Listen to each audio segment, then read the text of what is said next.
Should be saying we're live. Now, Campfire's in this one that I created, Alan. Are you there? All right. Unmute your mic.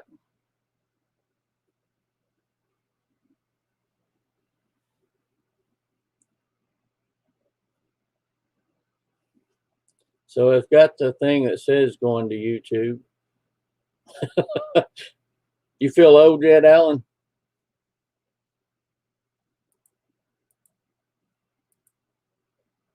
Let's see if I can. All right. Are you there now? Yeah. I don't know if this thing. All right. So it says that we're live on YouTube. So I guess we're live on YouTube on mine or yours. I don't know whose. It's got to be yours. I don't see nobody in the chat room. You said Campfire was there? Yeah, 11:21. He says it's on YouTube now. Now I can take these glasses down just a little bit. I don't know if you're. Alan is too old to feel old. Do you see the? Do you get the chat over on the side window, Alan? I got it, but I don't. Okay, let me click on comment. Oh, there we go. So whose are we on? Campfire, whose are we on? Mike's or mine? I think we're on mine because I see a picture of me because there's a good looking picture up there. Well, how did you do it? Because everybody waiting on mine. I have no idea. I see Ramsey. Yeah. He's up now. I don't know how you got it down here this way, but somehow or another we're on YouTube, but we look like two duck faces on this thing. And you don't know how you did it? All I did was I copied that link into this duck thing, whatever it is that we're on, and I just clicked on it and looked up there, and my YouTube was linked into it. So that's how it's inside of it. So I guess they said that we're on my channel. I'm going to check something real quick if I can find out. And then you can start talking, Alan. Yeah, it's. I already did all the talking.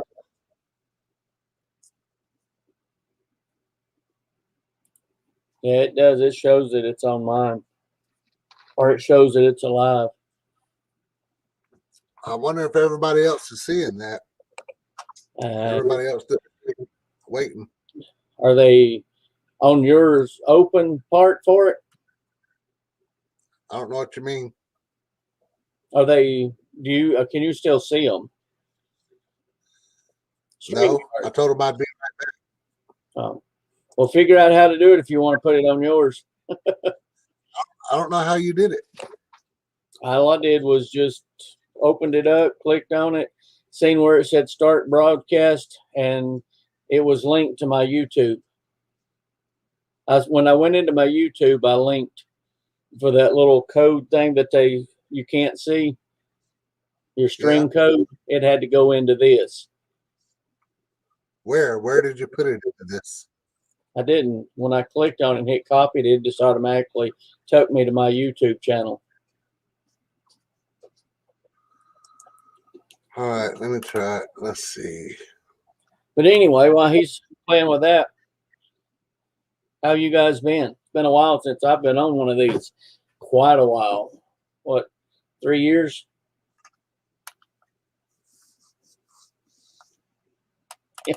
Alan's busy.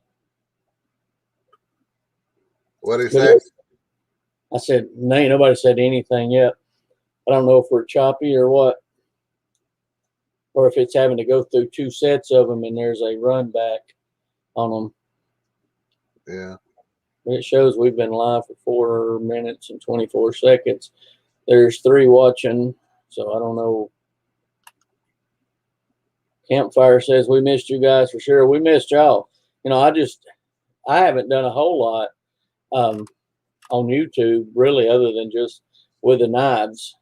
That's about all I've done, is occasionally throw a few little things up on there. And I started the Backyard Bushcraft series, but they have so much stuff that everybody is linking you to any type of like music that you put, and I had like, I don't know, 10 or 12 infractions last month, and then it was on every video that I had preloaded to upload where they would just go into sequences.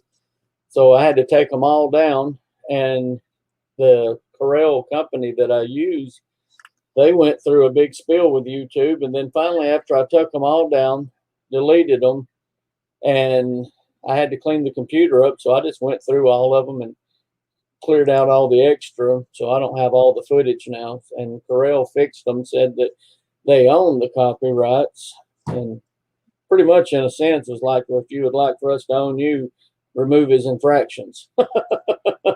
So they did. But it's basically people are figuring out ways of making money by scamming, by just saying that's my music, and YouTube automatically stops everything. If you don't respond back to it, they send all the money to them for any royalties that you would have gotten off of your video. So it doesn't sound like a lot if you were only getting one or two people doing that too. But if these same companies are doing it by millions a day, and you're only making 20 cents off of each one of them in a week before anybody catches it, that's a good little change. No ideas, Alan. Huh? I said, don't get any ideas. We're still trying to figure this thing out. But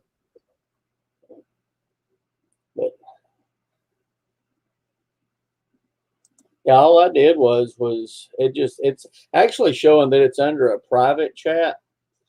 I just wonder if I Yeah. can change that. No, that's you. I clicked on copy the code and I brought one up, but I don't know what you did to put the code in. I didn't really put it in anywhere. I just hit copy. And then you are automatically on YouTube? Automatically, it pulled up my YouTube, automatically pulled it up. Huh. Let's see.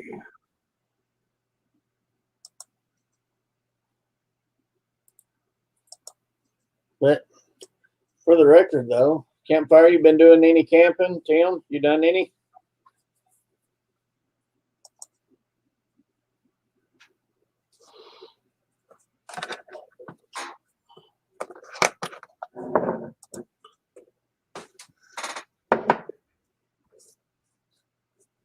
On the knife side of it for me, because I haven't done any camping.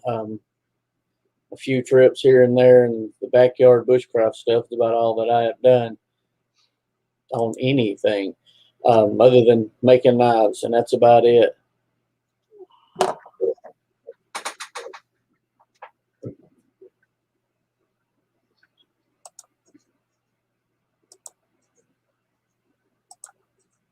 And as far as those, the other one, I don't know why it won't let me do it, join in on anything else. When you go and type it into YouTube trying to find it out, there's thousands of videos, and they all started in January, and thousands of people are saying they can't. Where are you heading to, Campfire?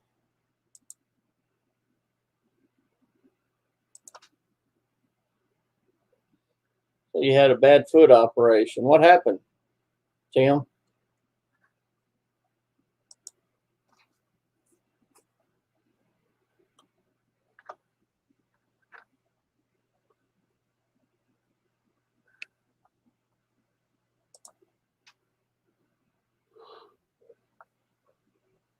Oregon coast.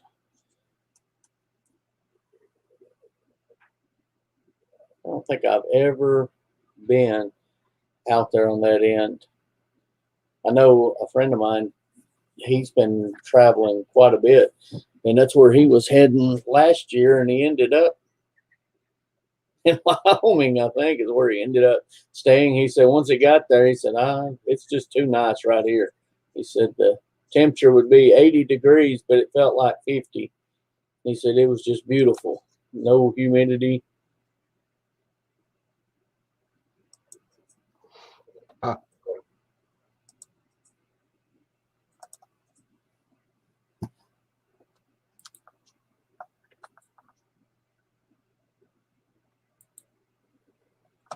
Nope, it don't work for me, Mike, doing what you did.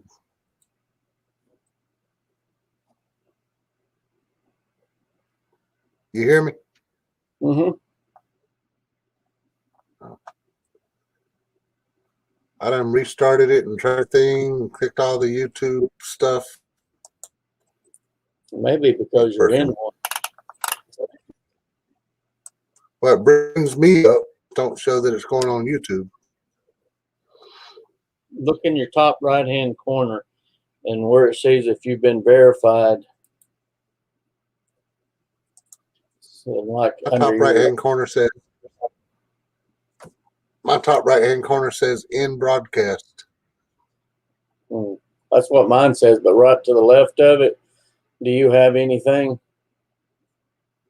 Edit, record only. And that's it. I don't know.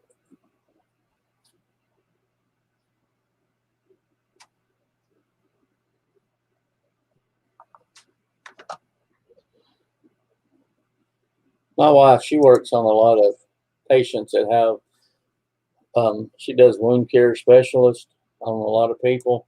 So I kind of know about what you're talking about with that, Tim. We went to Pigeon Forge in Gatlinburg last week, and you don't realize how much a forest fire can destroy a place until you get there and you look, and what used to be just miles and miles and miles and miles of trees, it's just now just big dunes. There ain't a tree one up there. I mean,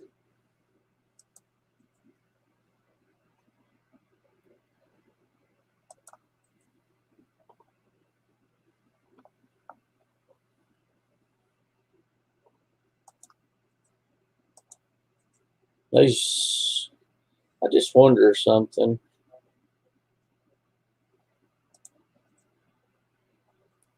What? A little frontier survival. If when you invite it,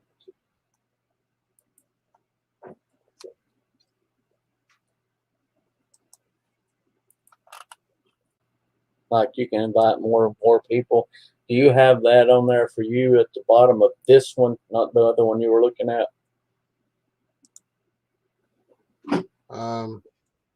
Invite. Yeah. Well, hold on. That's the other one. Let me look at yours. No, only you can invite them. I didn't know.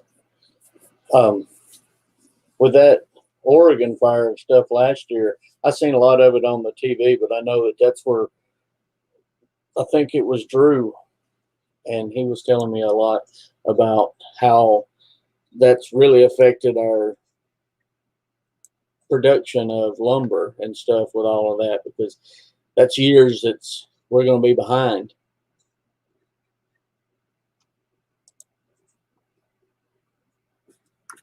Get this thing turned around a little bit better here and quit looking at the other side of it.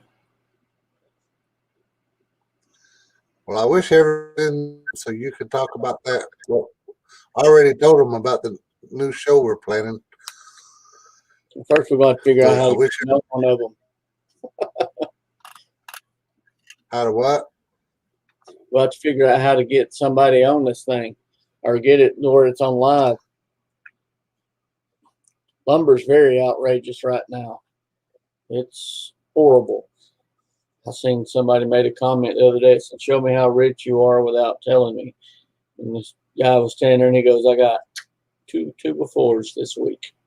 I've been eyeballing some plywood. Maybe next week I'm going to get." And that's about the truth when you go inside to buy something. Our housing markets, any new ones will just be horrible being built. I mean, the prices on them are going to go sky high.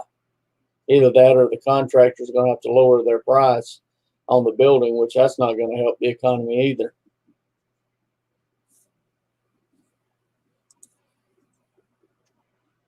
Other than your trip, you been doing anything in the shop, Alan?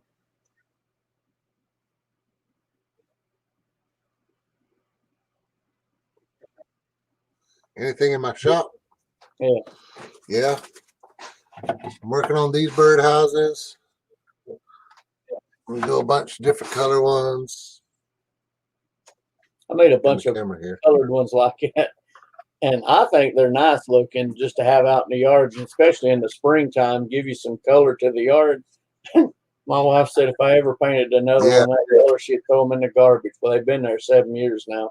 I just like the flats. Frontier works at a hardware store and lumber company in Kentucky. I hate to tell people prices. Yeah, I know all about that.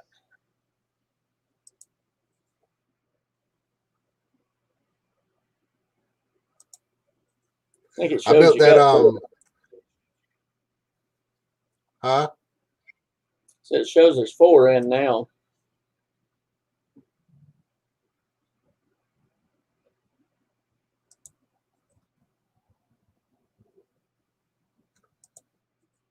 I was working on that bird feeder thing I made in my yard. You see it on Facebook. Well, I'm gonna do one of every birdhouse. I'm gonna do one of every birdhouse I make and put on that post all around it.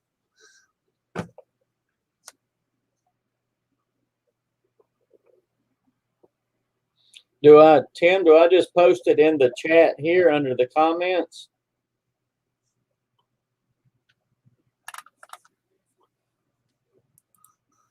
I don't even see where I can comment. It don't give me a place to comment on anything.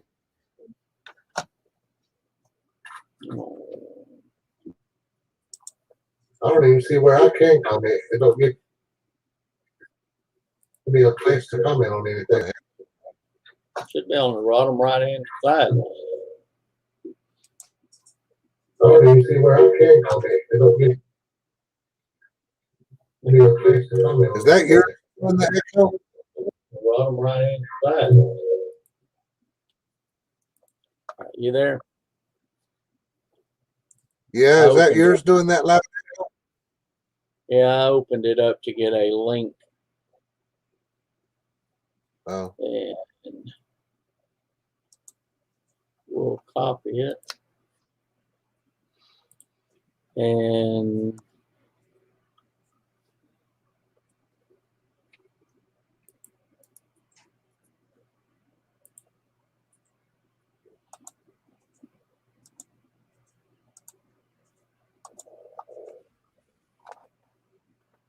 I see Calvin's Corner on the other one, and I think everybody should be in it.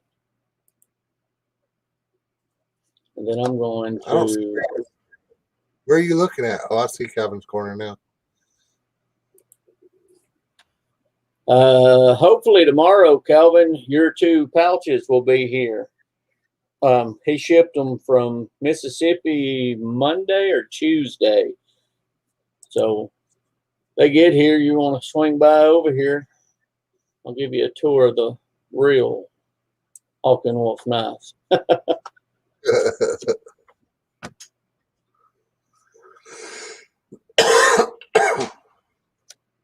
And Calvin, I'm not sure. I know he was going, I think he was going to get with you.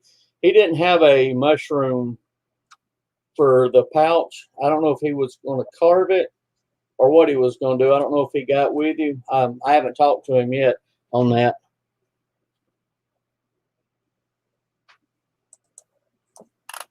I think when you get that pouch, you'll be surprised at the quality of the craftsmanship that young man puts into all of his work. I mean, it's unbelievable. He made me if I can get it off of this. Oh.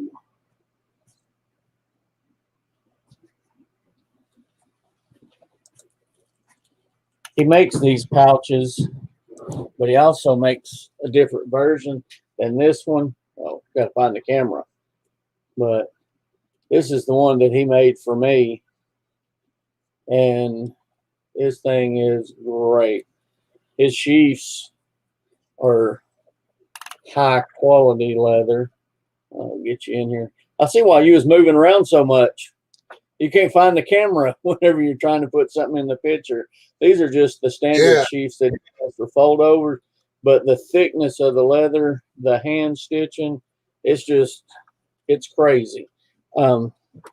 He's a very good artist for sure.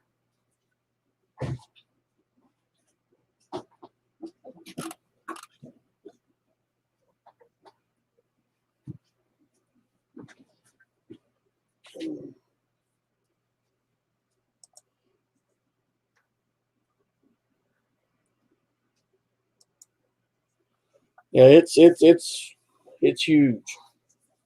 So the housing markets are 30 to 50% above appraised value, and North Arkansas is officially for sale.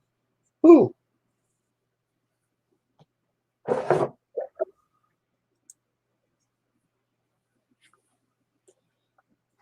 guess what else you want to talk about, Alan? You're awful quiet. I'm still peed off trying to figure all this crap out.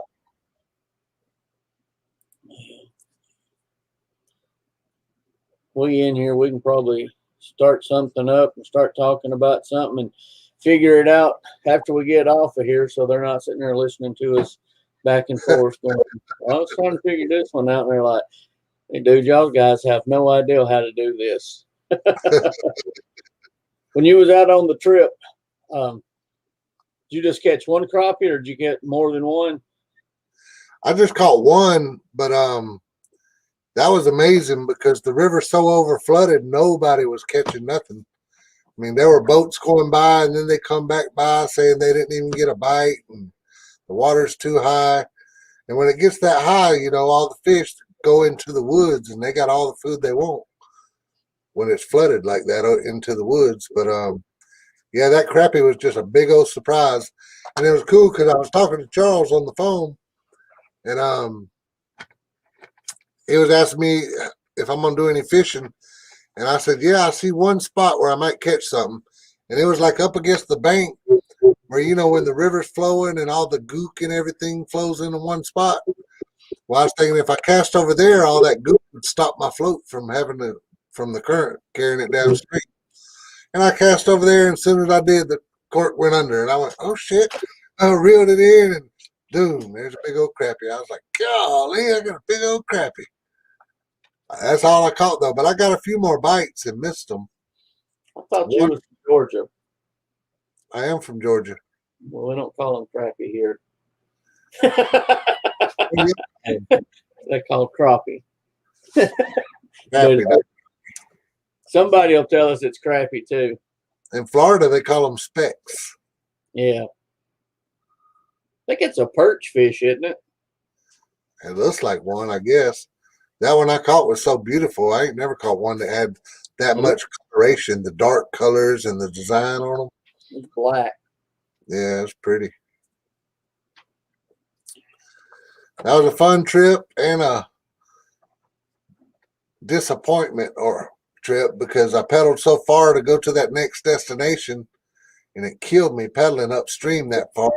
I was going hard at it too, and got to the next destination, and bam, it's underwater. There was just one little piece of land, enough for me to stand on.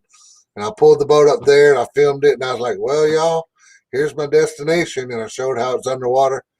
I was like, I don't know what I'm going to do now. I guess I'll go back downstream, back to where I was. And that's what I did. Calvin's Corner says, yep, they're crappie, yes. And BRB says, white perch. He didn't even know what a crappie was until he was in his early 20s. And it's the opposite for me. We didn't know they were white perch until I was about 50. We just said, hey, they're going to be running, and we need to get out in the boat. If you stand on the bank, you get one or two. We get out in the boat and drift, you'll get tons of them.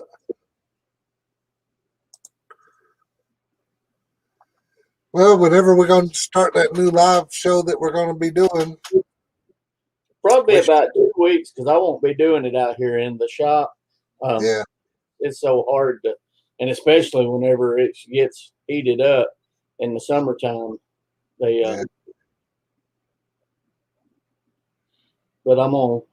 we got an extra room in the house that we've been turning into an office for me to use, because I have the computer, one computer out here, but I've got my high dollar printer on Wi-Fi on the inside because I'm not going to mess up $800 and something with dust.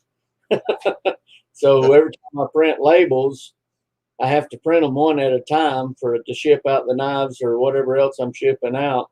So I print it, walk into the house, get the label, turn the sheet around, stick it in, print it, or come back out here, hit print, go back in there and get that one. It's 30 minutes just to ship stuff. Dang.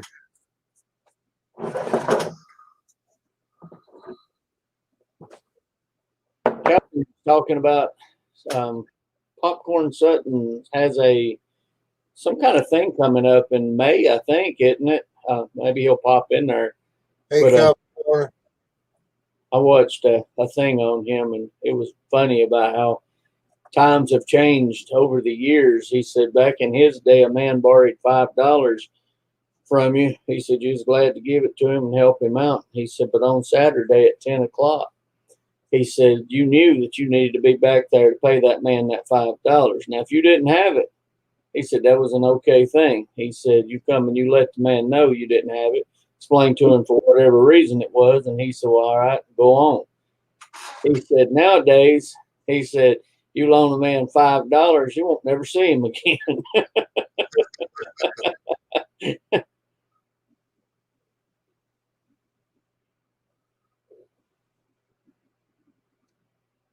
Zima.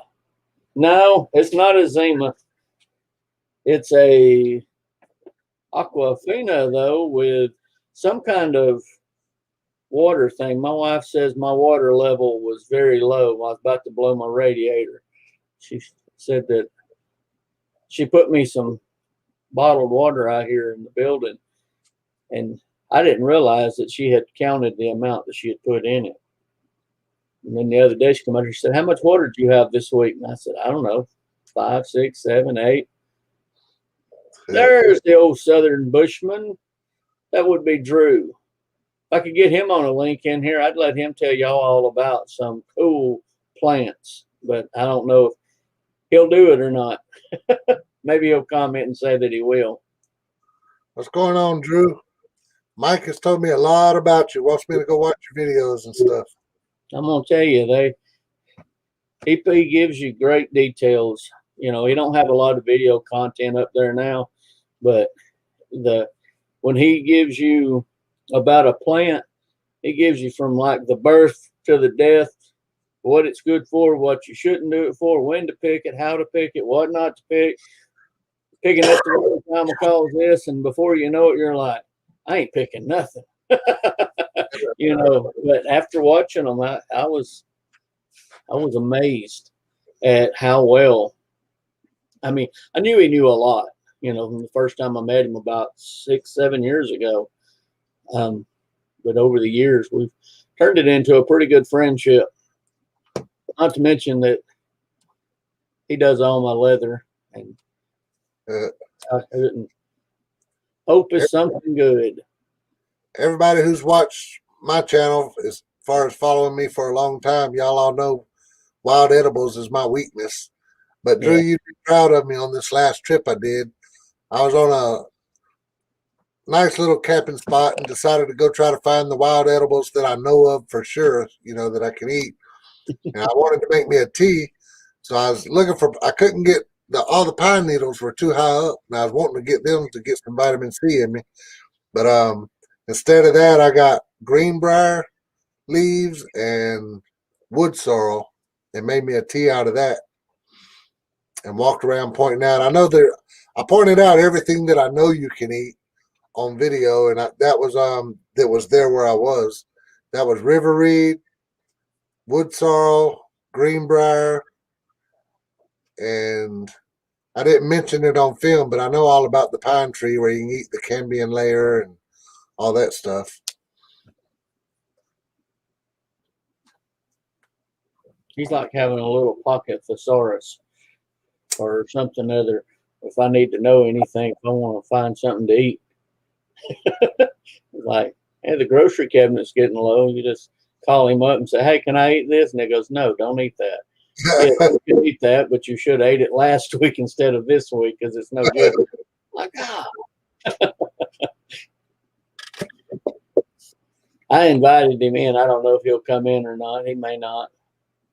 He'll have to check his Facebook and he'll have to check and determine it. But if not, maybe one day we can get him on one of the shows and maybe give him a little bit more heads up. But it's good to look to him. Wood sorrel is one of my favorites. Has a lot of oxalic acid, but a great flavor. Yeah, it is a great flavor, especially when you get those little banana fruit things on it and eat those. I love it. It tastes just like lemony. And if you put it in your water, like in a water bottle, and just shake it up a lot, it'll give your water a little bit of flavor.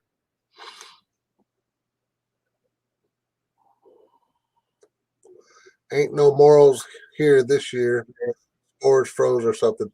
I ain't never found a morel mushroom in my life. I don't even know if they grow out here in the South. Which mushrooms, I pretty much stay the heck away from mushrooms. I don't have the knowledge enough to know what's what. Reminds me of apple peels. Yeah.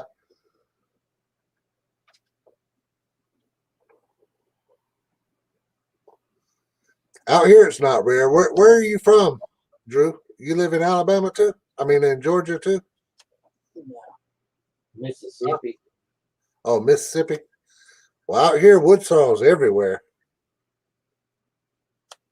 Yeah, that's where he gets that Mississippi sticky fat wood. That's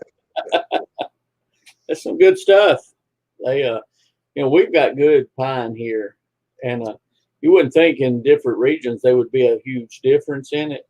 Now, of course, him knowing what to look for helps out a tremendous amount too, but it don't take much, and it burns for a good while.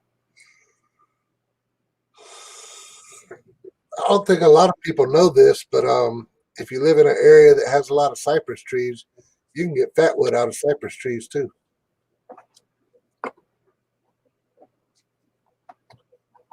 Morels are the rare ones. We have sorrel everywhere here too. Yeah.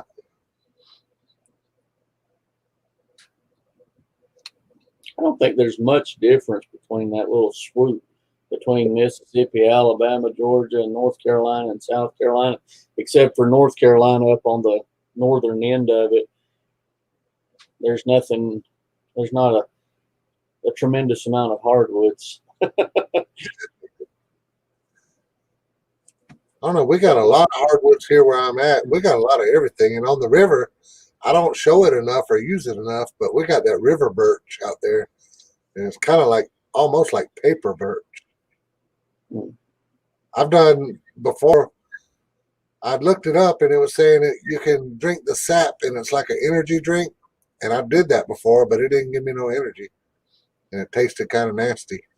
You're as old as I am. They don't nothing give us energy no more. I can buy me an energy drink and go to sleep. Calvin's Corner, where do you live? Where are you from? There's plenty of hemlocks. I think I know who this BRB might be. There's plenty of hemlocks, and he definitely knows that. Oh, I do know now what it is. Jason, what's up? I couldn't figure out the BRB until just now, Jason. Which Jason? Jason House? What's going on, Jason? It finally it hit me. And when he said that about the hemlocks, but yeah, we had a very unique experience camping in some very cold weather in a cabin that was built many, many years ago. And he's still a lot left of him. He's getting gray though. I did notice that, Jason. But we only time we stayed warm was cutting that hemlock. Because as soon as you put a stick in there, it was gone. It was just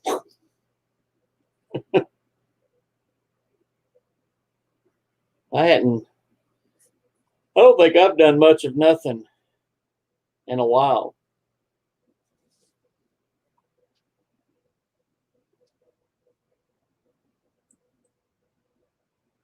I know that he's got the Jason was talking just the other day. I'd seen it, done some good pictures where they had been out doing a little bit of outdoor activities and stuff. And I know he's a hammock camper. He's always been. I've always been more of a tent. I've bought hammocks, I just never found the right one that I could figure out. But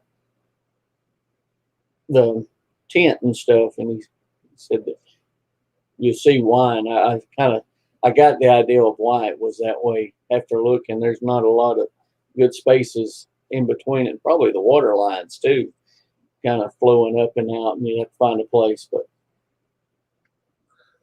I like both. I do hammock camping and tent camping, and I just started doing tent camping a couple years ago when I was doing the Bushcraft meetups, and I kind of liked it. But now I got that kayak, and my tent bag is freaking huge, and I don't want to have to carry that on the kayak. So I'm kind of going back to the basics anyways on my camping, where like on this last one, like I was just telling on the other live video, I just set up a lean-to and a tarp on bottom and just slept on the ground. And I used to love that, but good grief, I'm getting older, and that hurts your hips so bad when you're laying on that daggone ground. You know, and I didn't have any kind of air mattress or nothing like that. I was looking on Amazon at some cots that fold up to like little bitty where you can carry them on the kayak. I might try that to sleep and just do the lean-tos from now on. The lean-tos are a whole lot easier to set up than a tent. that's what I do most of the time. If it's just me, now Caden, he's liking the hammocks. So what we've been doing is taking that big tarp that I've got, the DD tarp.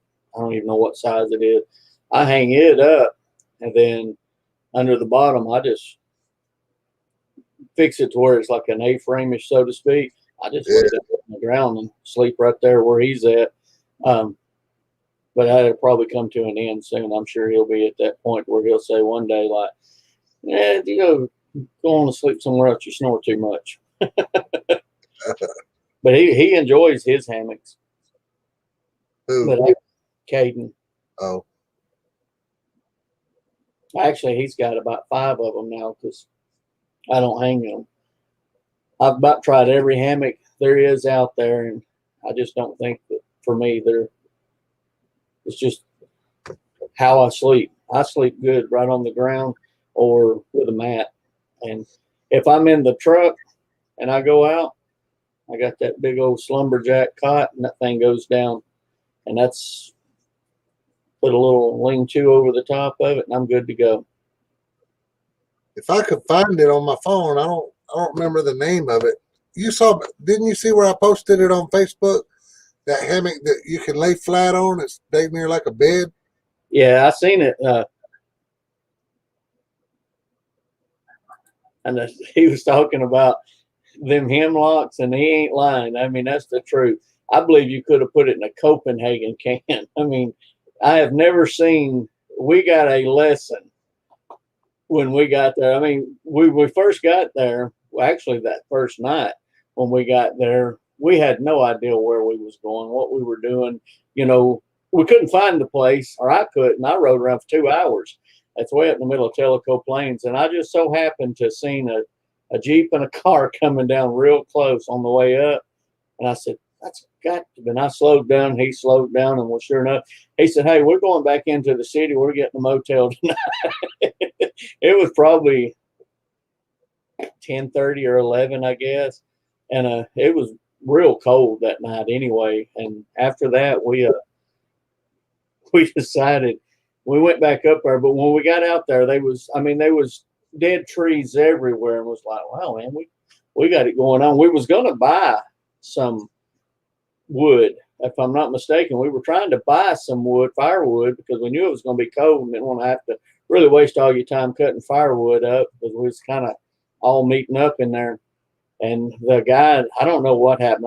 He wasn't going to be there before 4 o'clock or something. So we left.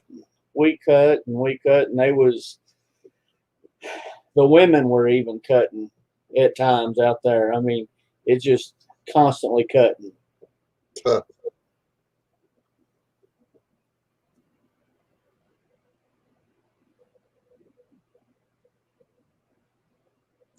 Yeah, I want to get me one of them Haven hammocks.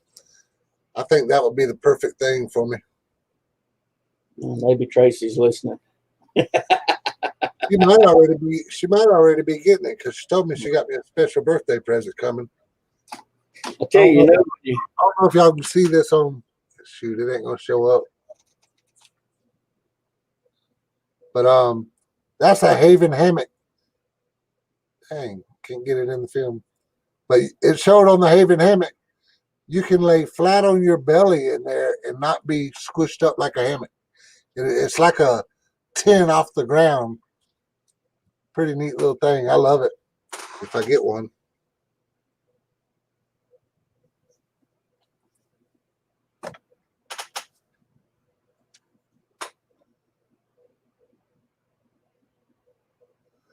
Are y'all doing a lot of camping, Jason? I imagine y'all probably did a lot when it was cold, wasn't you? For that hammock, Haven hammock, y'all can just type that in on Google and look at it. It's expensive, but man, it looks nice. It folds up. I think it said it folds up to 25 inches or something like that. And it comes with a air mattress thing that's already in it. I don't know how it folds up so small, but I can take something like that. I can take something like that and just throw it in my dry hatch in the hammock, and that'd be perfect. Calvin said I saw them on Facebook. Yes, but they are high. Yeah, they are high dollar. That's why I can't afford one. I ain't buying anything else for a while. I got a whole tray of knives over here, tray in yonder. Until I get all them finished up, all my buying is over with. Well, I'm buying little by little, and the reason I'm buying is because, I'd switched from a hammock last time when I had my kayak, and I switched to that canoe. Well, with that canoe, I could bring everything. I could bring every daggum thing I wanted to bring because I could fit it all in the canoe. So then I was doing really luxury camping, bringing tables out, chairs out, everything. So now I got this hammock, and I'm not using the canoe. This kayak, and I'm not using the canoe no more. Now I got to switch and try to get everything down to as compact size as I can, so I don't load that kayak down too much. Never stopped, just quit showing it. Kind of dropped out of public for a while, but yeah, about once a week somewhere doing something. That's cool, man. How's Chris doing? I really miss seeing y'all on YouTube.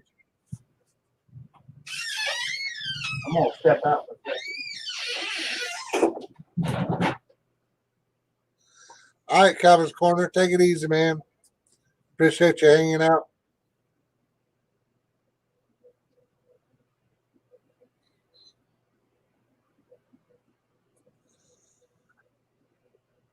I wonder, is Donnie still going to be doing those Bushcraft meetups?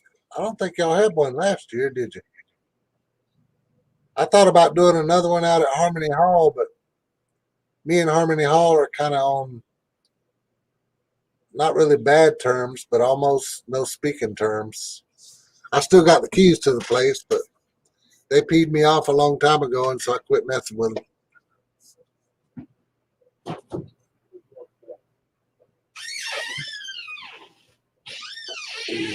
I had to go let my dogs in. Just about 350 on a Insta 360 Go and lens kit. I'm not sure what that is, Tim. You think Donnie gave it up? Yeah. I need to talk to Donnie. I haven't talked to him in a long time, but I'd like to do another Bushcraft meetup. They got some here in North Carolina that I ain't never been to, but I watch them online, and it's like there ain't nobody I know there. That's why I like the ones with Donnie had, because I knew everybody.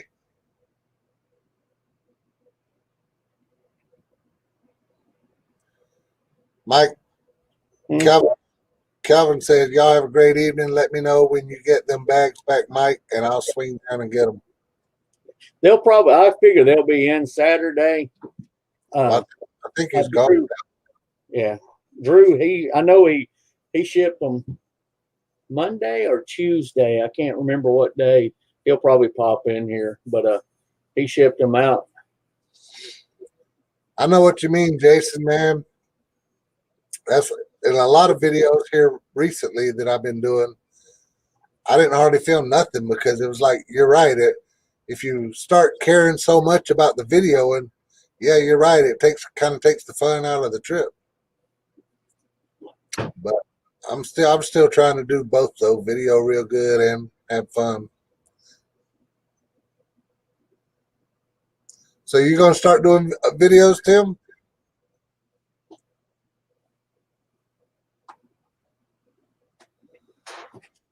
Hey, Jason, if you're interested in popping in here, you can let me know, and I'll throw you in here because I'd like to just see you.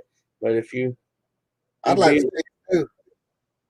I know that he kind of got a little shaggy on me, but I wished I could just grow hair. I was telling Tracy last night, Mike, my hair's all wobbly and stuff. Y'all can't see it with that lighting I got. But I told Tracy, I said, I guess it's about time to shave my head. It's getting hot. And then I said, well, you know what? I might go to a stylist and just get it cut feathered because I really like to let it grow long again past my shoulders. And Tracy said, if you do that, I'm shaving all mine off. I'm going to cut you in on a little secret. Everybody knows we're old, but you ain't got to say the word feathered anymore because ain't nobody had feathered hair since about 1977. No, it was 1980s. 1980s. That's when you went to the mullet. When I met Tracy, I had long hair, and I thought she loved it. Now she don't want me to have long hair. I think she don't want me to get it because she knows all the girls will be after me. I ain't sure I even know how to do it anymore. Talk me through it. I'll jump in. He should be sending you a link that you can just click on, Jason. Where do you send it to me, Mike? I'm going to send it to your messenger, but I think I'm going to have to send it. I don't know if it's going to pop you in under. I'm going to put it. I got you on here, but I don't know if you're on your regular account, but that's where I'm going to send it to. And it should just pop you up a link to go into it.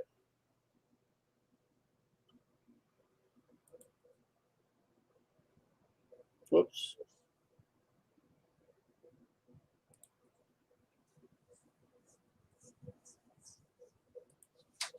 And check your Facebook Messenger. That's where I sent it to. It take me forever to remember the email address. I know it's in there.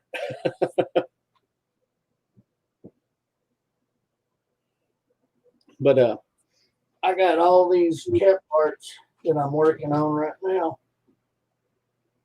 I ain't got started too good on that one, but I first started out with 12, and I'm sending Drew probably all of them.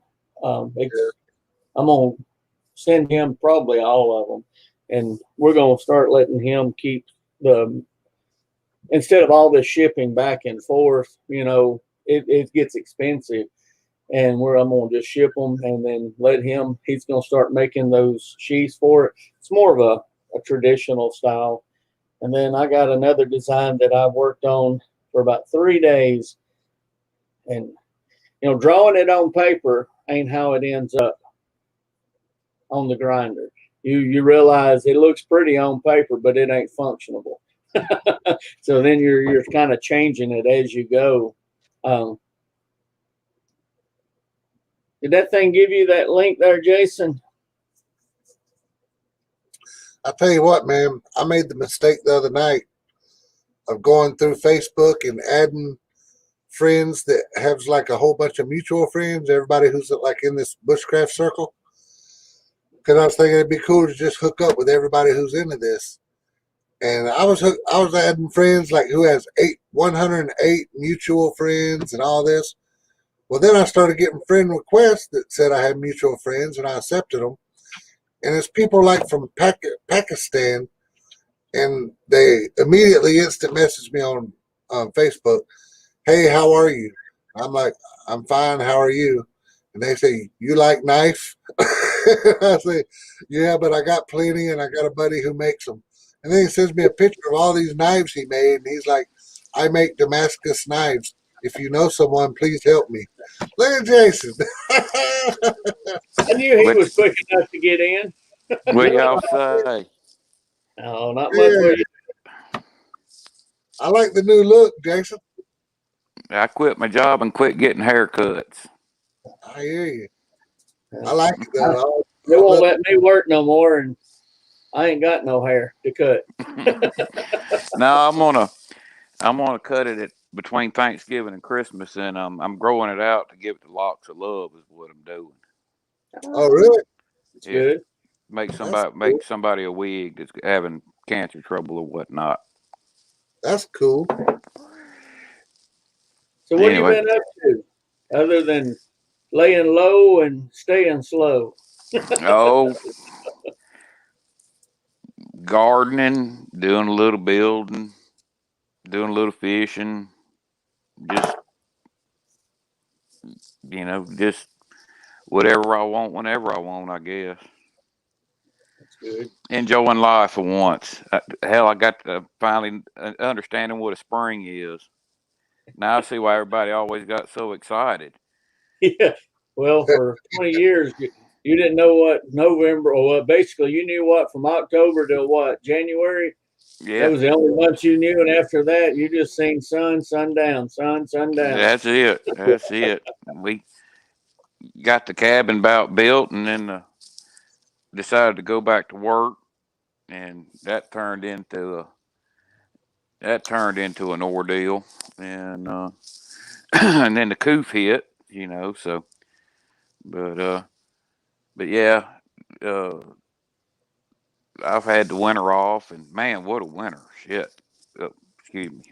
Anyway, you know me, man. I ain't got much of a filter. I ain't got much of a filter. Um, but yeah, and just living life and loving life. Really, I mean, it's. That's what you talked about for a long time. Yeah, that's what we moved up here for, and like I said, when we finally got settled, that job come up, and I thought that, I mean, it was cool. I mean, you know, um, I made a fatal error. A manager's going to manage, especially of somebody that's managed for the better part of their life, and it didn't. It turned into being more responsibility than I wanted at that time. So anyway, I just it made me where I didn't enjoy the outdoor. I become cynical, man. I mean, it made me realize I'm talking about this group, the people that are in the chat. I can't see the chat or nothing, but just the people here, what we know, how we carry ourselves, the things that we do second nature and take for granted. When you get around people that have no experience whatsoever and they just jump off into it, you first you feel pity because they want to, and you help them out of compassion for your fellow human being and people that are in a bad way. When that becomes so repetitive, you look at them people and you think you're stupid for trying to do what you did with the experience you have. I know And sometimes I would watch your stuff, and I seen and sensed it whenever you would be having to go out and pick oh people up. man, Oh man, I mean, I couldn't show. I couldn't show. I it had made a hell of a reality show, I but imagine it I would. couldn't. I couldn't video any of it. For one thing, you don't want to. You know, it would shine a bad light on the business. To show that type of stuff, and and then there was an ethical point to it. Do you want to show people in those types of situations without their approval? And if you ask them, they weren't going to let you. But I mean, some of the war stories, man. Like I said, I relayed a little bit of it through text and somewhat stories, but I mean, it was from March till middle of May until that water got up above 65 degrees. It was Mike. It was 2 or 3 times a week. Mm. I You know know, on Facebook and you could sense that the love was there for what you were doing, but the anger was setting in from having to deal with, it's like, I want you to go out and enjoy yourself, but come a little more prepared before you get out yeah, here, and if not, take the kiddie ride and be okay, and then learn your way up to it. But don't just jump right off out in the middle of the river saying, let's go. yeah. Well, and in this business, if you want to do a trip, now I'm not talking about the amusement ride trip where you just, Right. oh, there's a place on the side of the road and you whip in there and you go take a 4 hour float. I'm talking about somebody that wants to go out for 3 to 7 days. Okay, a lot of these people, 90% of them are from out of state and have scheduled their vacation to come do this trip, and maybe had to schedule their vacation 6 months to a year in advance to do this. Well, they want to start early because they don't want it to be hot, and they got other plans, and so they tend to want to jump the gun a little bit, and they want that April weather. It's nice, it's not hot, it's not buggy, it's not ticky yet. But what they don't understand is they're in the middle of Tornado Alley up here, and we get those 4 to 6 inch 12-hour rains. Well, they get up here and they got their trip scheduled, and the phrase "hell or high water," that's they're going hell or high water.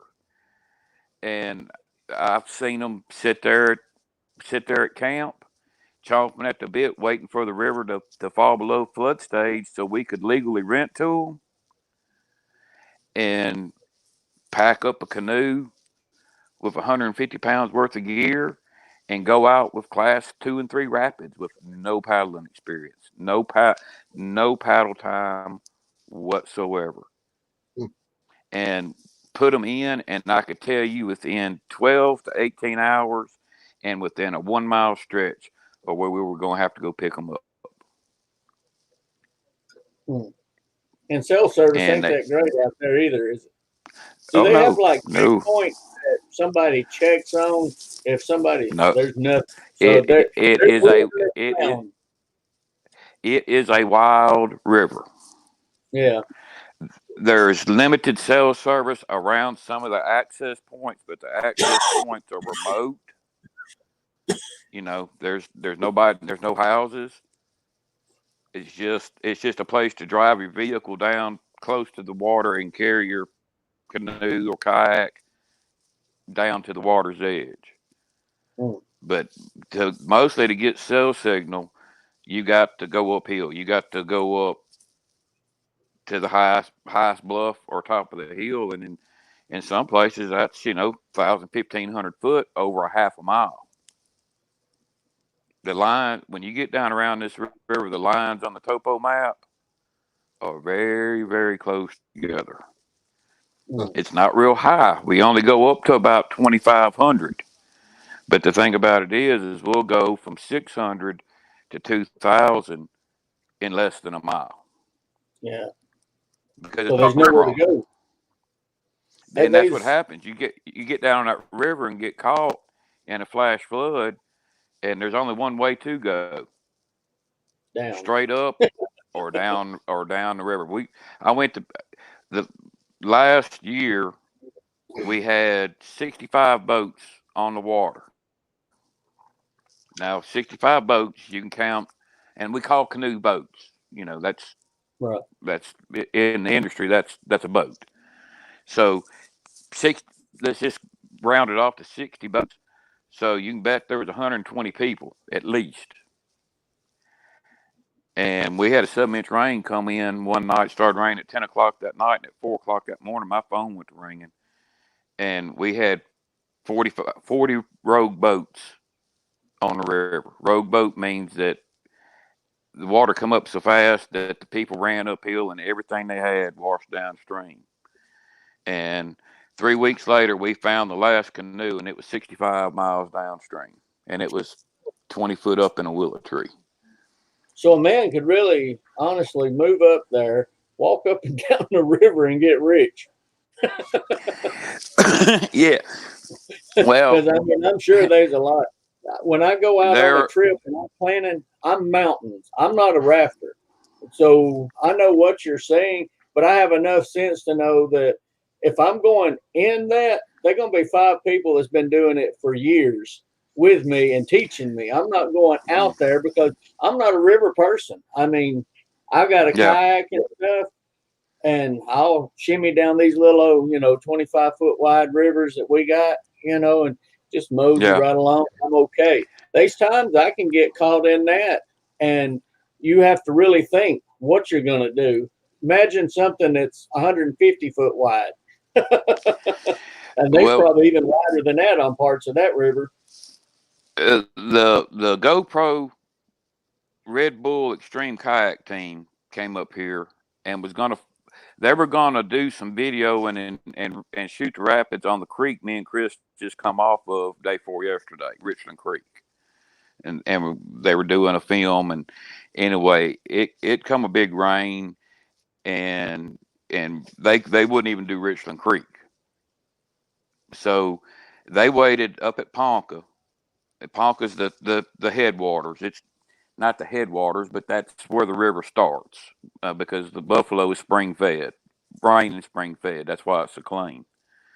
They waited. River come up above flood stage, and they waited for the crest and got behind the crest and got on the fall and jumped in their extreme kayaks.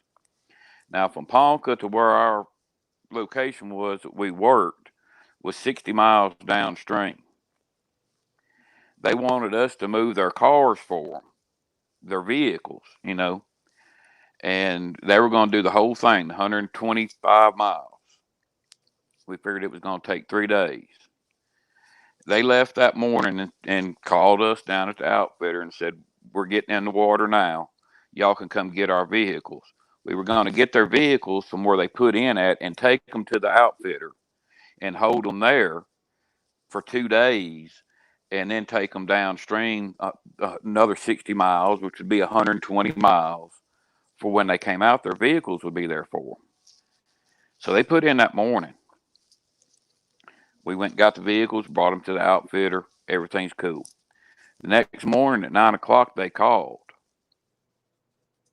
which was unusual that they got cell service. They said, "Y'all better have our vehicles at the White River tomorrow morning." We said, "Tomorrow morning?" They said, "Yeah." They said, "We're passing the outfit right now." They did 60 miles in 12 hours in kayaks. They floated 120 miles in 2 days. Dang. Yeah, it's river up. It's something. When it gets when she gets mad, she She's gets real rolling. mad. She gets real mad. I did on the Yeah, kayak. I did a 78-mile trip, and shoot, it took me 5 days. yeah. Well, But you they keep weren't paddling. They upstream. was steering. Do what, Mike? Alan goes upstream for some Yeah. reason. Well, that's because I ain't got nobody to take and leave me in a car, so I go upstream and then I just float back down on the way back. It's easy. It's easier to go upstream when you're fresh, ain't it, Alan? Yeah. Yeah, yeah, Don't go downstream and then spend your time and try to go upstream. Go yeah. upstream and then give out and float back down. Right. That's the way to do it. I did that one time. I did that one time. I floated on the Black River almost down to the Cape Fear and went downstream first. Boy, it about killed me trying to get back. Yeah. 3 days. 3 days, I was completely out of energy. Now I got to pedal upstream. I was about a good 34 miles out. And yeah, it about killed me. Yeah. I know it'll upstream paddling will get you. It sure will.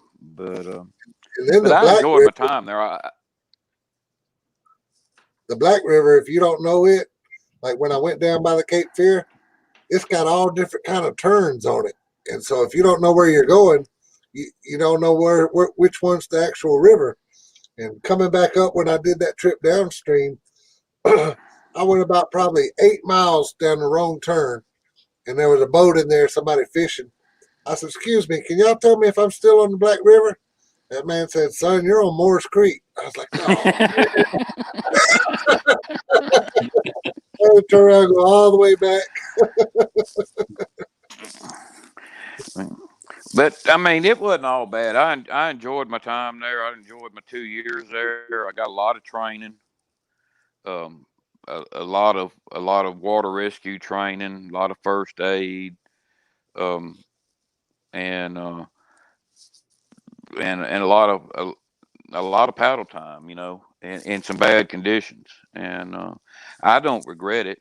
Uh, I've kind of been there and got the t-shirts now, and but but it's a lot more. It's a lot more to it than what it looks like from the outside. Once you get into the blood and guts of an operation like that, especially operating on a national park, because you're under jurisdiction of the Department of Interior. You're dealing with the feds on a daily basis. You're not dealing with no local game wardens. You're dealing with national park rangers and you know, and it's a motorized operation because you're taking them in your vehicles back and forth to the river, and then you got to deal with the vessel part of it, and it's a like I said, it's a complicated business. Way more, believe it or not, Mike, it's way more complicated than farming.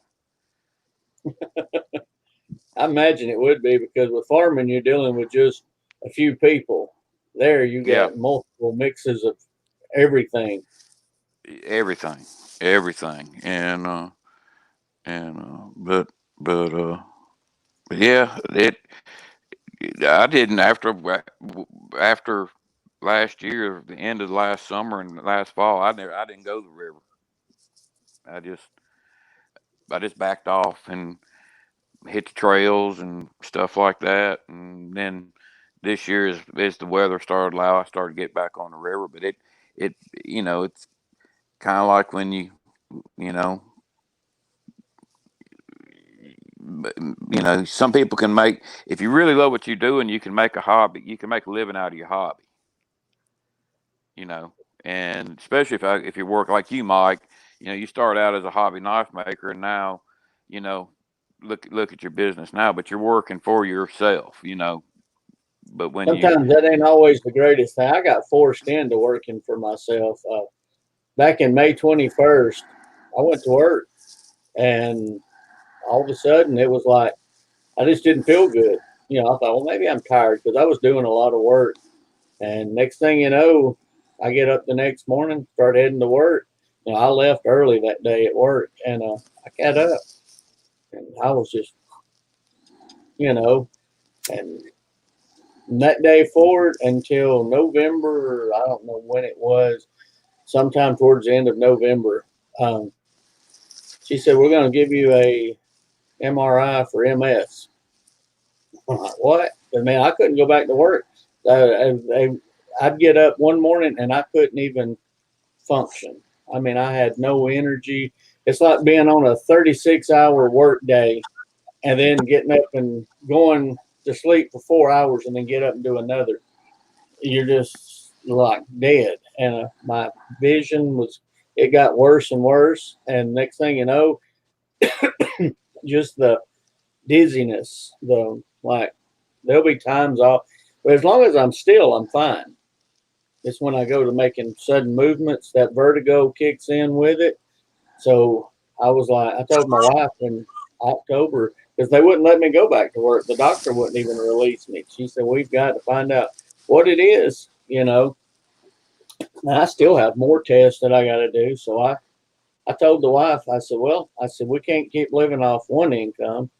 And she said, well, that little hobby you've been doing out there, she said, we need to throw some money into it. And you need to get you a website and make as much as you can and just make the offset. So that's what I started doing. And, it's feast or famine. It's every business, Yeah. 1 week you'll get 25, 30 sales. You may not get another one for 2 or 3 weeks, and then you get 5 or 10 and then 15 or 20.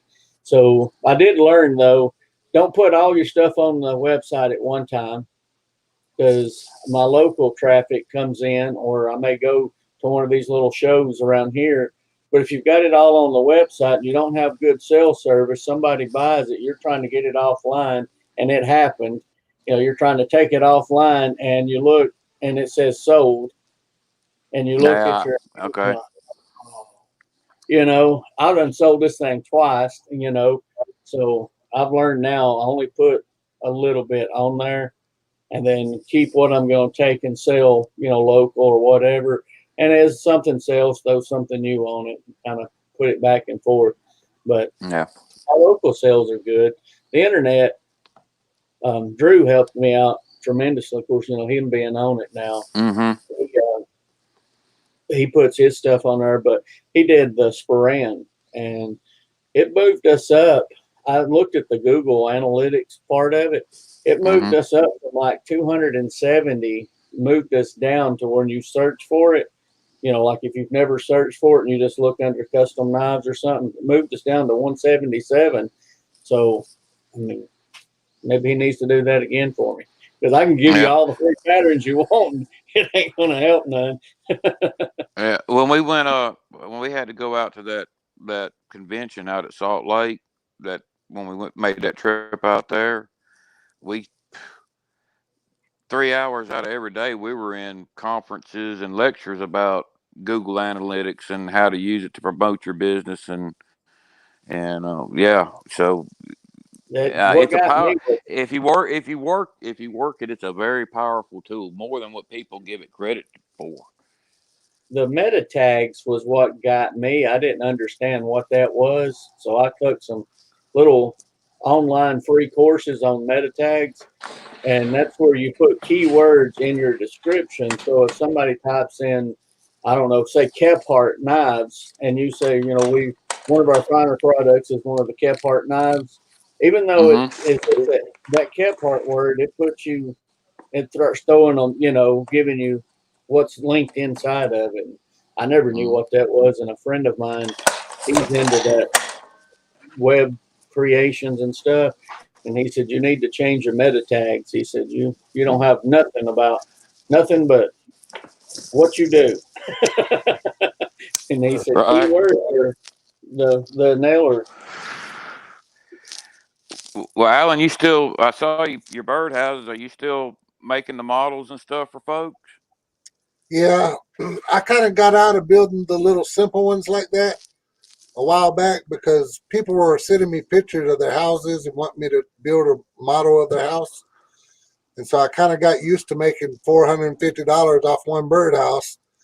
Then when I get to these little ones, I'm like, man, that's only $40. I ain't making that, Yeah. Yeah. It's the opposite for me. I have found this Viking Sachs. He paid $600, but it took a lot of work. I mean, it's a lot of work, and I found I could make 10 $100 knives and make $80 off of them, versus one Viking Sachs. It takes 3 to 4 weeks. But I keep them simple, I guess. that steel that I use, that 8670, it has blown me away. Mm. And I start learning about this edge retention and all that stuff, and you can get totally lost. 50% says you're wasting your time and money. 50% says it's the best thing ever. And then you go reading, and then I started talking with these big knife makers that's been doing it for years. And one of them told me that AEBL, which is a product that I actually like, he said it's Mhm. 440B. He says the same stuff we used in the 80s. He said, anybody tells you any different, he said, go to Knife Nerds, look it up. Well, I went and bought this Dewar, so I can do all the cryogenics. I got about 400 and something dollars, thrown into that. And then I go to reading and I find out all it ever says, there's nowhere, nobody writes it. Even all your knife steel companies that make it, it all has one word. It may help with hardness. Hmm. None of it. There's nowhere in any of it. I've bet I've got 20 hours worth of just Googling, trying to find yes. Mhm. And I can't tell a difference either. I got Yeah. a Nessie, the Loch Ness that I made that I gave to my wife. No, the Southern Ness. She took it from me. She said, I want that for a kitchen knife. I was like, can't tell her no. She's been paying for everything. And she's used that thing now for about 8 months. That is non-cryo. I just made it, learning how to do it. And All right. she took it. She's used it. It's never had a stone on it. It's never been stropped. She uses it daily. She cuts through chicken bones, everything. Non-cryo. I got mine that I did cryo treat. And guess what? I've done sharpened it. Hmm. And I'm like, so I don't know. I mean, it's one of those Well, she just. mysteries. I know you can cook, but she just cooks a little more tender than you do. And maybe that's what it is. But it's just there's a lot to learn in this knife stuff Yeah. and Did marketing. our did our mutual friend ever get his deal going? Which one? Woods.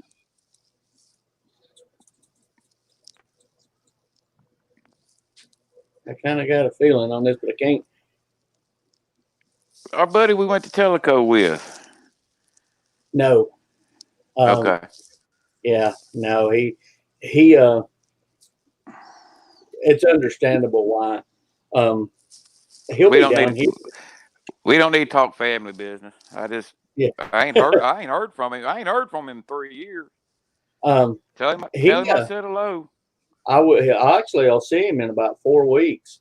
He has bought about 5 from me, and he keeps getting that 8670. It's a high carbon steel. It's made local here in Georgia. It's the only place that you can get it, and it's not 8670M. This stuff you can get it at 62 and 63 all day long. You can't break it. I put Hmm. it in my big vise in there, out of the oven, and bend it like this, almost like all I could bend it, and let go of it, and it goes ping, and it's straight. I mean, and Donnie's got a few of them, and he said he ain't never seen a steel eat through wood like that. I mean, Hmm. it just, you feel it. But I guess it's because the company that I buy it from, which is Pops, it's been a pretty popular steel company, right now it is. But it's made here in Georgia, but it's made specifically for saw mills, the big blades, the band saws, all of it. So it's kind of like that it's made to eat wood and last for a long time. The Mm-hmm. tempering and stuff that they put with it, or whenever they do the blades and stuff like that. But Right. it's just one of those things. No, with Brian though, he comes by every year. We talk on Marco Polo. He kind of just, I guess, he went out to Wyoming. I think it was last year. He said this year he'll be staying a little bit closer by. My mother passed away back in February, and they're around the same age, And I think he made the comment wants to be a little bit closer by, in case something does. But Yeah, no, well, I hate to hear that about your one. It was a shock for me because when I got her, I thought she was a goner. I thought I'm just bringing her here, bringing her here to, let it happen, and give her the easiest comfort. And then all of a sudden she starts getting better. Face fills back out. She's talking, carrying on. We got in there because the room was Caden's old game room. So you can imagine what a 9-year-old's going to pick out for color. It's going to be weird with this dark blue. I don't know what color. I mean, it was pitiful. But so we took her and we got her in the living room and we set her down. And the recliner, the couch, it's got recliners all the way around and stuff. She sat there and we painted the room, got it fixed up, got all her plants put back in there. And it took about 6 hours, I guess. And she ate, she was talking with my mother-in-law that had came over. And I came out here to the building to put all the tools up. And Penny being a nurse, could get her up a lot easier than I can. She knows, and she's only 4'10", but she knew how to pick her up and, to get her moved around. She's been trained to do it where I'm not. We're men, and, but, Caden come running out here and he says, Mama needs you quick. She can't hold her up. And apparently Penny says that, I think vagal, I think is what it's called or something. No, not that. It's when she picked her up, just poof. She literally just died right there. And she'd always had that do not resuscitate. And that's a weird thing. If it's because what do? Here you have somebody that can do CPR and knows it and has done it thousands of times. And Penny looked and she says, I can't. She said, I can't work on her. She said, and Penny's just squalling, and I can imagine. It was, but the good news is she got exactly because she'd been wanting. She said she was good to go. She said, I'm good to go, and some days she'd been there like, I just wish this trip would hurry up and be over with. So I don't know. Yeah. Well, if I have when I pass, if I could have the luxury of passing in the house with my family like that, that's the way I'd want to. And I think that's, it's been kind of a weird thing for the first week. You kind of get up and, you've been checking on her every 30 minutes on the 30 minutes, so you open the door and she either be asleep or, sitting there looking at you like, what we eating for lunch, or but you get up, you wake up through the middle of the night, like I ain't heard from her yet, because she had me on speed dial. Yeah.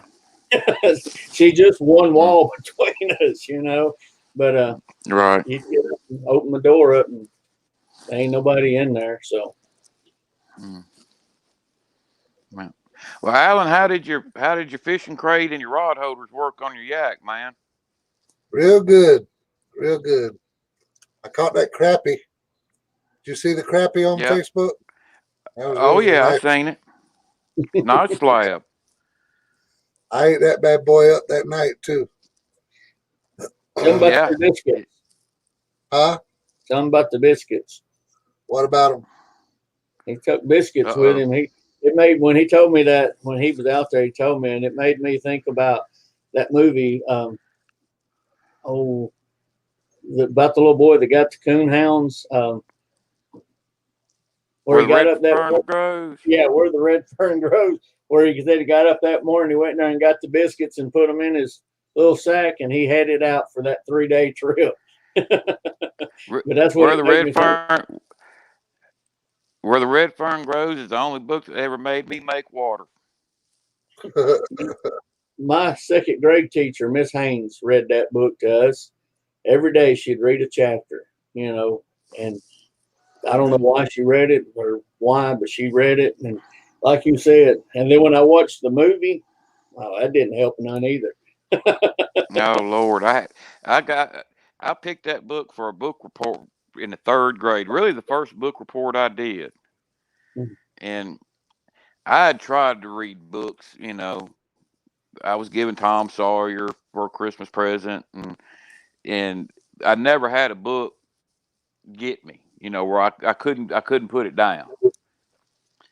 And I went to reading that book, and I couldn't wait to go to bed because I'd read it an hour and a half when I laid down at night before I went to sleep. And I'd stay up. I read that book, and Lord have mercy, when that cat gutted that dog, and that dog died, I cried. I'd put that book down and cry, and I'd pick it up and read some more and cry some. I cried like I was a little old guy. I was a child, yeah, at 3 years old, but I mean, it took me a long time to admit that too, but I'll admit it now. It did. That book got me, and when them dogs died, Lord have mercy, I couldn't take it. They you mentioned Tom Sawyer. My first book that I ever read was a Daniel Boone's book, and you remember when we were at that age, they was just hundreds of those books. I mean, you don't never know what story it was. Mm-hmm. And then I read Where the Red Fern Grows in the fifth grade, and because I'd already had it read to me, but I kind of like you did, I picked it for a report, And then the seventh or eighth grade, I read a couple of other books. I didn't read any more until I was probably 35 years old. I just didn't Yeah. care nothing about reading. But now, I bet you I've read 400 books since last year. There's nothing on TV to watch. Always going. I'm a I think YouTube freak. I go on YouTube my and my watch. first lab, Go ahead. my first duck dog was named Little Ann. My first dog was named Cotton, and it was a poodle that was mixed with every other breed in the county. But he was the meanest thing. And then I had a dog named Benji that looked like a fox, and he bit a little boy, and they didn't do nothing. It put stitches in his hand, and this dog went all the way about 3 months later and found him and beat him again down the road like 5 blocks. Dang. Found him and beat him again, and they killed him. And they killed him right there in the yard. So I was like, I didn't want any more dogs for a while. Now I've had Ace. He's 10, and he'll do anything I want to do, go anywhere I want to go with him. But he ain't getting in no vehicle. He'll walk beside it, and he'll go 100 miles, but he ain't getting in it. You would think an Australian Shepherd, everyone I've ever seen, have been bedridden. I mean, just like, oh, let's got to get back to bed. Not mine. Hey, on that camping trip I just came off of, Jason, I'll tell you as weird as it was, one of the scariest times I ever been camping was this past trip, because I was in bear country and the water's flooded everywhere, so there's not that much land to camp on. It's hard to find anywhere to camp. And so I was thinking there's got to be bears all over here where I'm camping. And everybody who watches my videos knows that's my biggest fear out there when I'm out there is bears. Well, when I got that crappie, I cleaned it away from my camp, but only about probably 100 feet. But I had fish smell all over me, fish smell everywhere. And then I was cooking that, and I cooked up those tater logs. And that night I couldn't sleep because I just knew a bear was going to come. And I took my pots and pans and set them about 50 feet away from my tent or my little shelter and put a lantern there. So all night long I kept looking over there at that lantern, seeing if a bear come. But picture me scared to death, and I got up to take a pee, and I hate pooping in the woods anyways because it's just hard to find a comfortable spot to do it. But I go to take a pee and realize, oh crap, I got to poop, and it's like 2 a.m. and I'm like, oh no, I don't want to go out there in the woods and poop. There's bears out there. I went and found me a log, and I sit there with my lantern, boy. I looked around. God, I was scared.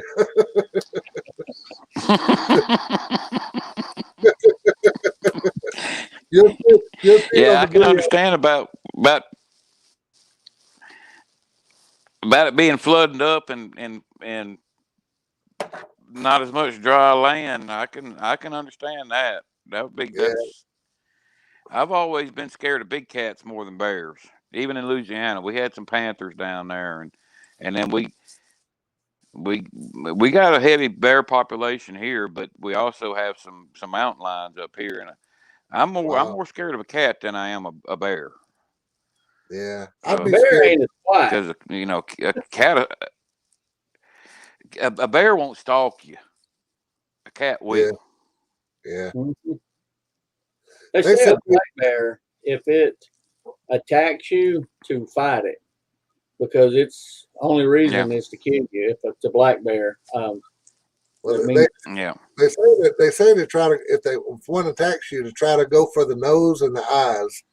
They say that's their most sensitive spots, and I always sleep with a little hatchet beside me. And but really, if a bear was to charge me, I don't know if I'd have time to raise up and hit them. And I always sleep. If you notice on all my camping trips, I'm dead on the edge of the river where I'm camping at, and that's because that's my safety Hmm. blanket. I always figure if a bear charges me, I can jump in. I don't think he'll get me swimming. So that's my little safety. Alan, if a bear get after you, you probably won't have to swim. You'll probably get the Holy Ghost to go to walking on water. Yeah, hmm, I was looking at the river. I was looking at the river on this trip when I was worried about a bear coming, and I kept on thinking, okay, if a bear comes and I jump in, that current's so strong, I ain't gonna be able to swim. It's just gonna take me anyway. And I was thinking, how do I get back to land and get all my cameras and all my stuff? Get back to camp. And you leave that stuff because he's gonna destroy it anyway. that night, I was so glad when it got morning and I could see daylight. Man, I've had bears come to my camp before, and they're not really all that noisy. I mean, if they're going through weeds, they're noisy. But where I was at camping this Mm. time, that was a big, wide open land. A bear could have snuck up on me easy because there wasn't no dry leaves out there or nothing. It was like somebody cut that and takes care of it out there. But when I had bears come through my camp that time, hell, they were on me before I knew they were there. There's two of them, and I heard the weeds. But as soon as I heard the weeds, I jumped up and there's a bear, and he goes down to the river and he swims in the river and he keeps looking at me like that while he's swimming in the river. And I guess that was his cub behind him, her cub. But it wasn't a little bear; it was like a half-size bear. That second one. And I was standing up when the bear climbed up on the bank. She kind of halfway stood up like that. I was going, "Get out of here, bear! Get out of here, bear!" And she just kept staring at me. And then I heard the weeds again, and I went and looked behind my shelter, and I saw this little head popped up and looked at me. And then it went the other way. When it went the other way, that bear on the bank took off, and that was a beautiful sight because where Yeah, it they're took, leaving. Because but it was where it going took, the other way. yeah, but where it took off from, you could see through those woods for far back. And that bear just took off running, hauling butt. And I watched it go, and I was like, "Good God Almighty, that's fast!" I mean, that bear was like gone in a second, and he was like way, way away, just like that, like 3 or 4 seconds. I was like, "Golly, man!" Bears and alligators can move faster than you think they would. Oh yeah, I seen a video just the other day, and I never really realized how fast an alligator was because where I'm at, that's not. I think there's been one or two in 50 years that somebody has just brought back, Mm. and they turn it loose. But that video, I don't know if it was sped up or what, and I'm sure it wasn't.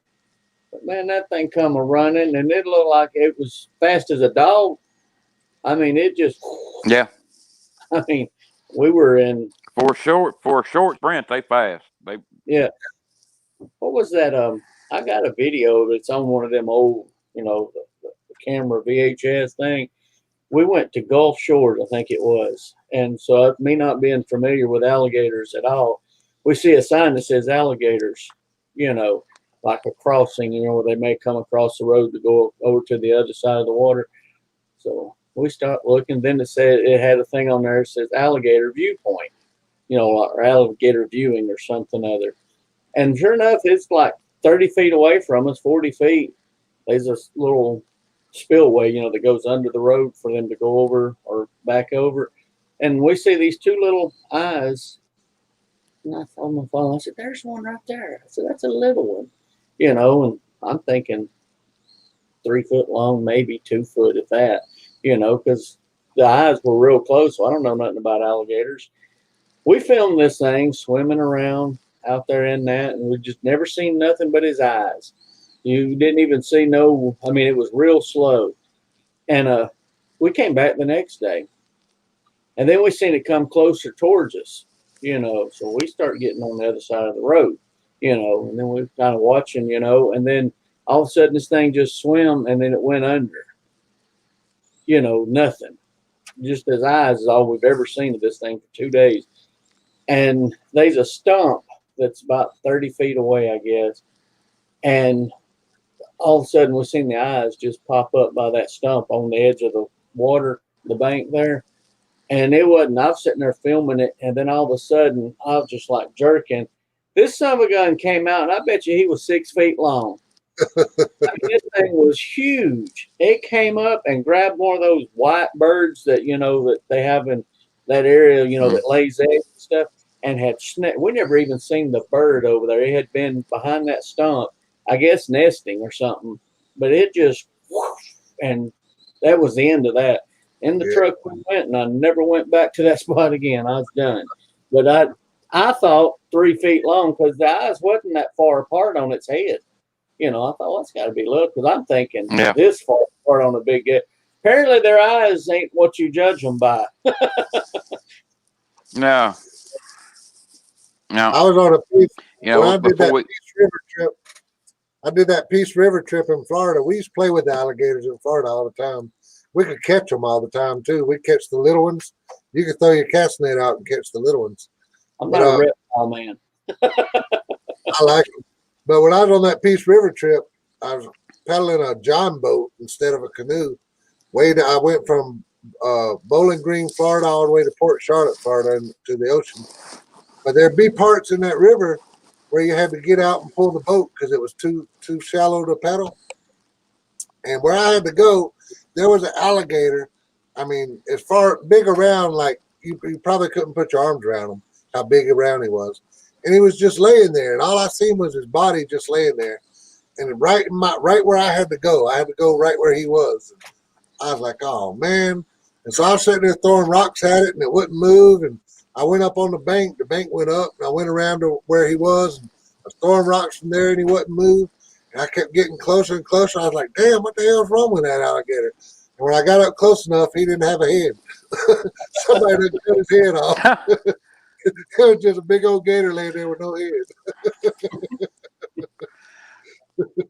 Well, before we moved up here, the Bayou Bonity is the body of water I grew up on, basically, and I wanted to go camp on it one last time and just take a trip on it for sentimental value, because I said I probably won't never be back. Well, there's not a lot of canoeing in North Louisiana.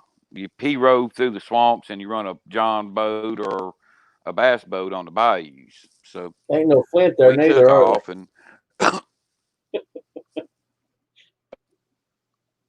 Flint. what we say, Mike? There's no There Flint ain't no there Flint either. there. No, we got to get up. No, When you ain't told no me rock. that one time down there, I was like, no, that's not possible. So I went home, and I was like, the only time they've ever had any was when the Indians would trade with them and bring them piles of it, and that's it.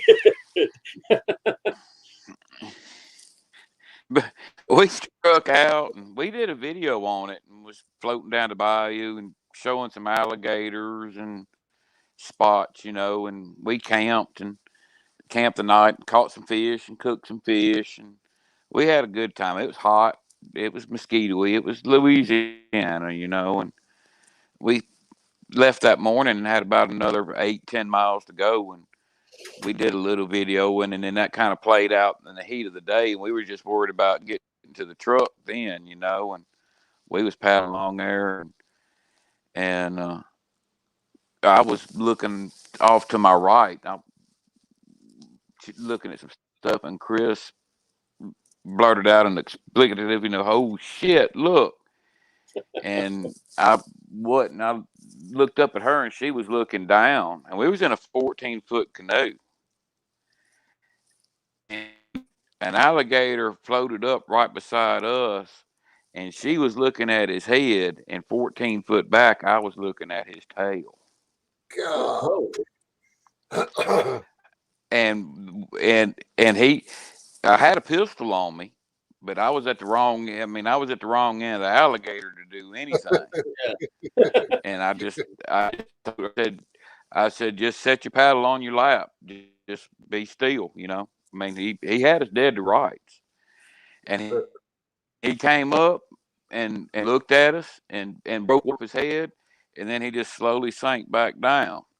Well, we really got to paddling fast then. We made it to the truck real quick. And once we got unloaded and everything, I got to thinking about it. And, like I said, nobody used a canoe down there. We had a canoe because we were moving up here to the river. But if you stop and think about it, if he was swimming under us or underwater and looked up and saw that canoe, the silhouette of that canoe looked like another alligator. They say that a lot. And he come up to inspect. He come up to see who was in his territory. I know it was a bull, as big as he was. I mean, he was a good 2.5, 3 foot across the back. He was big. Wow. And that was that was my bye to alligators. That was my last hurrah with the alligator country. We got them here too, but they're a little closer to Wilmington. I was on a lake up there one time that got alligators in it. I was just fishing in my kayak, and there was an alligator. He wasn't real big. I guess he was probably like 7 or 8 foot long. And I was following him in my kayak, and I was getting pretty close. He was like probably 25, 30 feet in front of me. And he was swimming, and I was behind him, and I was filming him with, I think, my phone or the GoPro. And I was like, y'all check out this alligator. And I'm trying to pedal with one hand. And I was like, that's cool as ever, ain't it? And he stopped and turned around, and the way he looked at me was like, oh, you want to play? And then he went under, and I was like, oh, shit. I started running backwards. The kayaks only sit that high above the water. Oh, yeah. Yeah, they come on the kayak with you. Yeah. Yeah. Hey, well, gentlemen, it's off. It's midnight here. Well, it's so 1:04 here. Ease on. All right, man. That's late. That's a late night with me. I enjoyed it, y'all. First time I've been on camera in about 3 years. We enjoyed you being here. So I good to see you. It was good seeing y'all. Good talking to y'all. I enjoyed it. So I did. I wish I could see the chat. I don't know who's in there, but I can't. Like I said, I can't see the chat or nothing. But if anybody's in there, hi and bye. He told you good night. He was fixing to head out. That's Drew. He's been in there, but okay. I seen it. Anyway. I think everybody's about cleared out now, so we can probably pretty much close this thing out. But I was glad to see both of you. I hadn't done anything on YouTube or anything really of any major importance, just throwing stuff out. But it's good to hear from you and good to see you. I didn't know what happened to you, but I can see you let your hair flop and grow. And yeah. I guess we'll call it. If y'all want to do it again sometime, let me. Yeah, we'll do. I'll get you both. Maybe be a little prepared. Do it again. We wing this as we do every show. But it's good to hear from you and good to see you. Good to see you, Alan. Thanks everybody for stopping in and watching us. I'll catch you guys on another one. All right, man. Y'all take care. All right. Y'all have a good night. You too. God bless. You too. All right, Mike. I'm out too. We'll see you, bro. I'm out.